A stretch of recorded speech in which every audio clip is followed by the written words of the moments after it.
दिल्ली विधानसभा चुनाव के नतीजे अब आ चुके हैं। आम आदमी पार्टी की करारी हार हुई है, जबकि बीजेपी की करीब 27 साल बाद बम्पर जीत हुई है। लेकिन इस जीत में सिर्फ बीजेपी ही नहीं, कांग्रेस पार्टी की भी अहम भूमिका रही है।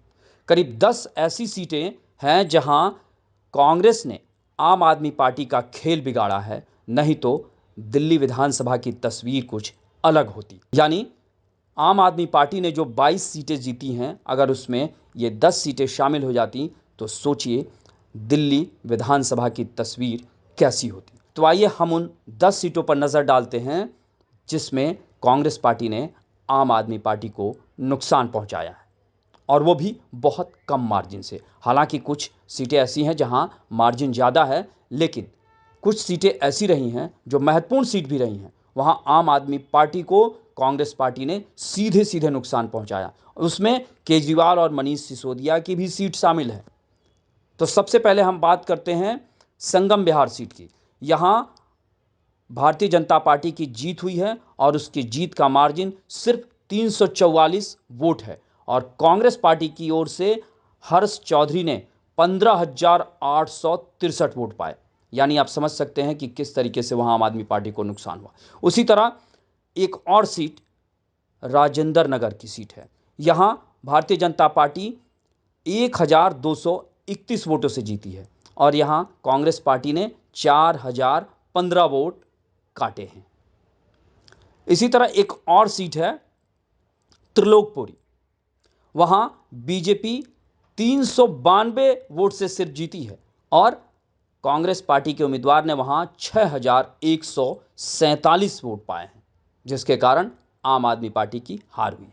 इसी तरह जंगपुरा की सीट, जहां आम आदमी पार्टी के हैवीवेट नेता पूर्व उप मुख्यमंत्री मनीष सिसोदिया सिर्फ 675 वोटों से हारे हैं, और वहां कांग्रेस के फरहाद सूरी ने 7,350 वोट पाए हैं।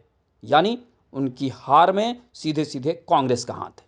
इसी तरह एक और सीट मालवीय नगर सीट, यहां सतीश उपाध्याय जीते हैं सिर्फ 2,131 वोटों से, और कांग्रेस पार्टी को यहां कितने मिले हैं? 6,770 सीट। यानी सोमनाथ भारती, ये भी एक हैवीवेट नेता थे, वो सीधे सीधे हार गए। इसी तरह एक और सीट न्यू दिल्ली, जो सबसे हाई प्रोफाइल, सबसे हॉट सीट, अरविंद केजरीवाल, उनकी हार सिर्फ और सिर्फ 4,089 वोटों से हुई है, और संदीप दीक्षित को वोट कितने मिले? 4,568 वोट। यानी अगर अरविंद केजरीवाल हारे हैं तो वो कांग्रेस के चलते। एक और सीट ग्रेटर कैलाश, ये भी हाई प्रोफाइल सीट है। यहां सौरभ भारद्वाज, आम आदमी पार्टी सरकार के मंत्री, उनको बीजेपी की शिखा रॉय ने हराया है सिर्फ 3,188 वोटों से, और यहां कांग्रेस पार्टी ने कितने पाए हैं? 6,711 वोट। चलिए एक और सीट जान लीजिए, तिमारपुर सीट। यहां भारतीय जनता पार्टी ने जीती है सिर्फ 1,168 वोटों से, और कांग्रेस पार्टी को कितने मिले हैं?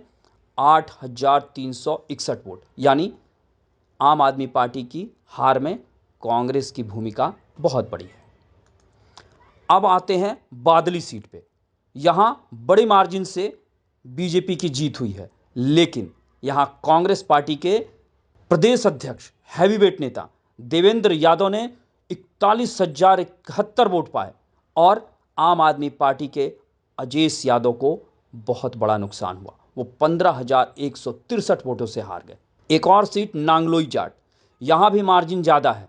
बीजेपी के उम्मीदवार ने 26,251 सीटों से यह जीत दर्ज की है, लेकिन कांग्रेस पार्टी के उम्मीदवार ने यहां 32,028 वोट काटे हैं, और सीधे सीधे आम आदमी पार्टी को नुकसान हुआ है।